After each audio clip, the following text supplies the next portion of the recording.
Okay, so training camp day 2 is in the books and the Eagles offense continues to be on fire. It doesn't matter if it's 7-on-7 to A.J. Brown over our best corner, big play Slay, or if it's 11-on-11, Jalen Hurts drops back, pressure forces him to the left, Jordan Davis right in front of him, he can still complete it to Devontae Smith. Plus, good news is Jeremiah Trotter gets first-team reps on 11-on-11. Bad news is he got hurt and was carted off. As for the defense, it continues to make changes, but on day 2, the one unit that shined that made it a little bit rough for the Eagles offense is the defensive line. Both interior and pass rushers have done a good job through 2 days of camp. But that's not all. We heard from Fangio, who gave up his defensive secret, comments on how he's going to decide to start in corners, talks about his previous history playing rookies, and really believes that Quinyon Mitchell can play anywhere. So much craziness to unpack, but first, let's hear Jalen Hurts break down the huddle. Like we talked about yesterday, man, talent will only take you so far. It's about developing that talent. Teams win championships, and how we practice today, that's how we're going to continue to push each other day by day to get to where we're trying to be. But great first day. Continue to work on your list, watch the film, and come back better tomorrow. Take care of your bodies. Eagles on 3, 1, 2, 3. What is going on, everybody? I go by Philly Mike, and this is the Philly Talk Podcast. Do your boy a favor and hit that like button. Subscribe to the channel if you haven't, and turn on that notification bell so you don't miss the videos. So day 2 of training camp is in the books, but before it started, we heard from defensive coordinator Vic Fangio, who had a lot of interesting things to say, but this stuck with me the most. I love analytics. Give me anything you want, and I'll sort through it and use it as I see fit. But I've been doing analytics myself, my own way, for years, and I don't share my process with anybody, and even fellow coaches. So I believe in analytics. I think analytics people miss the boat a little bit on what's important, but I'm not going to tell them what's important. I do it myself. So he has his own specific way of doing his analytics, which is important to how he runs his defense, that he's never shown any previous coach under him. Lets me know this defense is going to be different. Sean Desai, Jonathan Gannon, his disciples didn't have his analytic method, so this right here was like Fangio letting out his secret. People been trying to run his defense, but nobody knows it like him, and now we know for sure. He also said that Jordan Davis and Jalen Carter looked good yesterday, but Jordan Davis is showing a bend he hadn't seen before. Remember, Fangio was in the building in 2022 when Jordan Davis was a rookie, and he's looked over tape of 2023. Seeing a bend that he hasn't seen before is big time, because we gonna need Jordan Davis to be the guy he was drafted to be. As for day 2 injuries, Landon Dickerson's toe is limited today in practice, but no practice for linebacker Oren Burks and offensive lineman Brett Toth. First team defense was a little bit different today. Kelee Ringo was cornerback 2, opposite of Slay, although Zach Bond is once again starting linebacker next to Devin White. No clear report who was the nickel and the safety, so I'm guessing the same as yesterday. So far, through 2 days of camp, we've seen both Isaiah Rodgers and Kelee Ringo start alongside a big play Slay. I'm wondering if day 3 of camp, we get to see Quinyon Mitchell get his opportunity. As for the linebackers, Devin White has been the constant. We have seen Nakobe Dean get first-team reps yesterday and today, but never first. When we talk about the first-team defense coming out as practice starts, it's always Zach Bond and Devin White. And every time Fangio talks about linebackers not named Devin White, he mentions Zach Bond first. Still a lot of camp left and preseason, but if Nakobe Dean wants to play a lot, he's going to have to change Fangio's mind. We did get a shocking report about a linebacker getting first-team reps. We'll get to later. Let's keep it in order. Moving on to the second-team cornerbacks, we got the left one as Eli Ricks and the right one as Isaiah Rodgers. With that same unit on the second team, Bradberry and Avante are the safeties, but Quinyon Mitchell is getting nickel snaps. Interesting. Listen what Fangio said about Quinyon Mitchell playing in the slot. Good. He's a talented guy. He's smart. Has good football feel. You know, all of that really is more than I thought he had just from watching the college tape. So that's been a plus. And I think he's a guy that we can move around anywhere in the coverage part.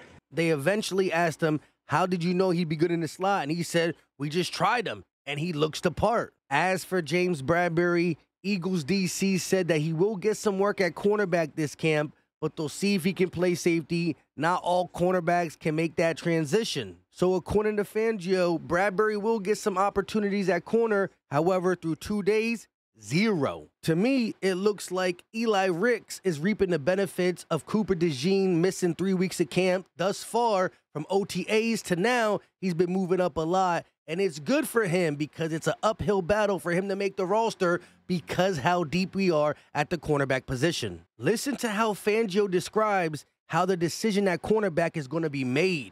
Just play. You know, usually when you have battles going on and it's time to make a decision, the players made the decision for you and everybody sees it. It's rare that it's so tight that everybody's waiting for who the coach has picked. You know, it becomes obvious. And hopefully it will become obvious here through somebody's really good play and not somebody's bad play. So it will define itself out. I agree with him. I think we know who the starters are before preseason. What preseason is going to help us decide is the last couple roster spots. As for our newest pass rusher, Bryce Huff, Fangio knows how good he is at getting at the quarterback. But can he play in base defense when there's going to be a team running on us? Well, I think everybody thought he could. And knowing that the floor was just rush downs, but he's taken the challenge on very well, and I do think he has the talent to do what we want him to do. It's just he's got to get familiar with doing it, and so it will be a work in progress. Does he look like he could do it today? No, but I do think eventually he will.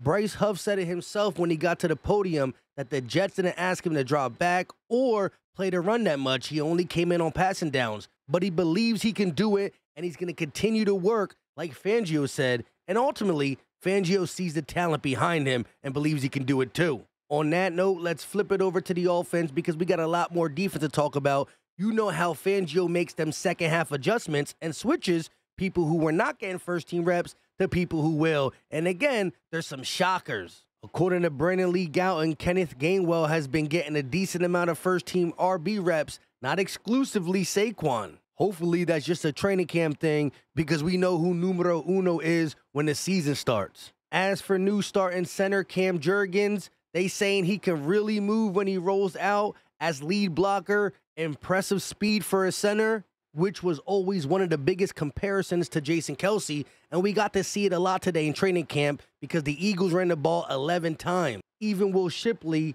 had a really nice run, a few nice cuts, and got into open space. Again, no reason to work Saquon to death in training camp. He'll have a lot of carries during the regular season. Overall, Jalen Hurts and some of the main guys on offense had 28 total reps. Jalen Hurts was 15 of 17, and according to reports, the 2 incompletions were good passes, just drops. The best throw today was Jalen Hurts to A.J. Brown, who made an over-the-shoulder catch with the ball on the money to beat Big Play Slay down the right sideline. But soon after that, wide receiver 1B saw what wide receiver 1A did and had to top it.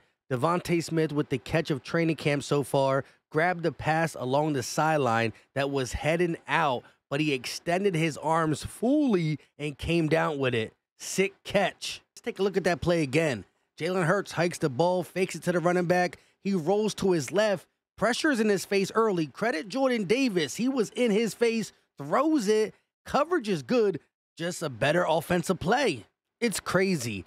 As I'm recording this, I'm browsing through Twitter, and I'm seeing James Jones talk about Jalen Hurts might not be able to run this type of offense, and already the motion, the completions have been exactly where Eagle fans want it to be. Jalen Hurts has been sharp. This offensive motion has been a problem for our defense, but our defense is learning. Relax. Again, this is a top offense. The defense will be fine. They are adjusting to the new scheme and trying to contain this top offense. Now let's go back to the defense. Second half, that means there's new starters as it pertains to first-team reps. Brandon Lee Gowton tweeted, Isaiah Rodgers is first-team cornerback along with Big Play Slay on 7-on-7. Devin White and Nakobe Dean are the linebackers. Again, Nakobe Dean ain't out. He's just getting second first-team reps behind Zach Bond, We're going to see that's a battle that we got to pay attention to the rest of camp. However, on the next play, John Ross was working with the first team offense as wide receiver 3 instead of Paris Campbell. And now it's Nakobe Dean up with Zach Bond at linebacker, which again, you don't see much, but Fangio keeps sprinkling in Nakobe Dean and Zach Bond in case of an injury or something. They got to be ready too. Next up on defense in 7-on-7, Brandon Lee Gowton tweeted, linebacker Jeremiah Trotter Jr.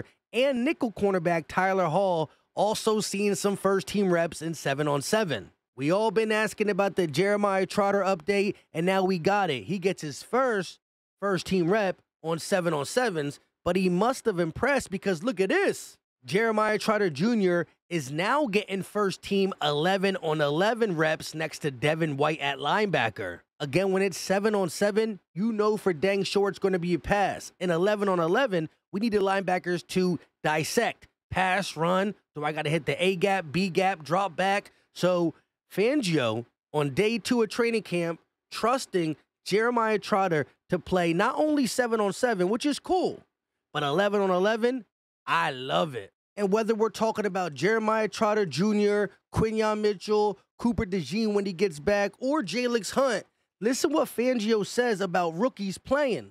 I'm all for playing the best guys. I think if you looked at my history when we've had rookies, we've played them. And provided they're good enough. We ain't playing somebody just because they're young. You know, if we were an expansion team like I was in 2 places, we might just throw them out there to see what we got. But I don't, you know, we got more serious business here. So if they're worthy of playing, they will play. He didn't just say if the rookie's good, he's going to play. He said, look at my history. I've always done that. Again, Fangio stands on business. But we do got to pay attention to this. Jeremiah Trotter went down and was holding his leg. He got back up and came in the very next play. They called it cramps. But on the last play of practice, Jeremiah Trotter went down again. It was reported that Trotter Jr. was carted off after practice. Now again, this could be because it was at the end of the day. He was looked at by trainers before going in. As I'm recording this, we have no update, so put the prayer emoji in the comment section for Jeremiah Trotter Jr. He gets his first opportunity at first team reps, 11-on-11, and the cramps is one thing, but we don't know what the other one was. And he could have been carted off just for GP because practice was over, but it sucks to see that. Please let it just be cramps. As for some second half defensive standouts, Bryce Huff with a sack on Jalen Hurts. Nolan Smith was in the area too. Again, don't let that Fangio saying he's not ready to stop the run by himself now make you think he's not going to come out here and get double-digit sacks. I believe 11 plus is in the realm of possibility for one Bryce Huff. Lastly, only the real OGs made it this long. Let me know if you did and what you think about it. But we got to see before practice ended, Kelee Ringo and Isaiah Rodgers up as the first team cornerbacks now. Again, Brandon Lee Gowton says it's probably rest for Slay, but it took the last half of the second training camp for Fangio to say, hey, let's try Kelee Ringo and Isaiah Rodgers on the outside, 2 youngins. And because of that, I'm curious if we see more of it early on some other days of training camp. With all that being said, I go by Philly Mike, and this is the Philly Talk Podcast. We are going to continue to drop training camp videos. Do your boy a favor, hit that like button, subscribe to the channel. Some of y'all watch but don't subscribe. Turn on the bell so you don't miss it. We're going to be going live more. Got some great things coming up. 2 new Eagle players are coming on the channel. Not going to tell you who, but we got some Eagle players coming on the channel. Until next time, you know what time it is. Leave all your thoughts. Muscle emoji. We out.